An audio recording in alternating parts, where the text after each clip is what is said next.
Why is it that we don't do what's in our best interest? Like when I was chased by a wild rhino in Nepal. I was standing there with my friend Todd at the trailhead of the jungle. We had been paired up with this Peace Corps volunteer that was on vacation and a guy who had flown across the world to declare his love to her, only to be heartbroken. Our guide said to us, if a rhino charges, climb a tree. And in life, there's times that you should ask a follow-up question. Or two, or three. Like, how often do rhinos charge? And what type of tree, if being charged by a rhino, should one climb?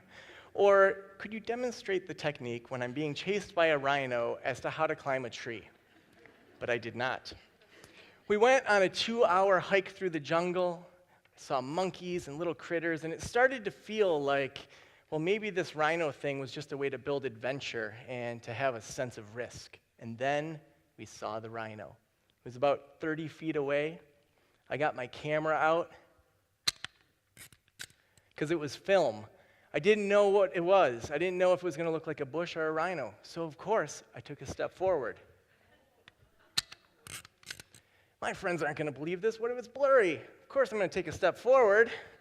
And then that rhino charges. I take off running, blatantly disregard the trees around me. I know that Todd is slower than me in the short run because I was a sprinter, whereas he was a long-distance runner, so I got about 100 yards on him. The Peace Corps volunteer is behind us, and this heartbroken chump is behind her. We go through the jungle. We don't hear the rhino. We make our way back, and our guide shimmies down the tree and says, "Why you no go up tree?" Why didn't we go up the tree?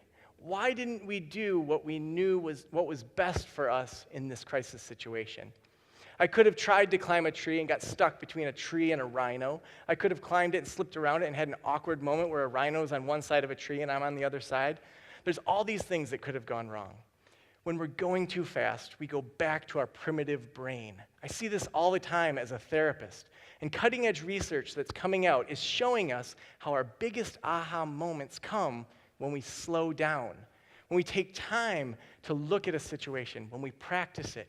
There's 3 different research studies that have given us monumental research to show us what we can do to optimize our brains, to level up, and to actually overcome the things that are stopping us from becoming better humans. And I'm going to tell you all of that during my TEDx speech in May if you vote for me, Joe Sanok.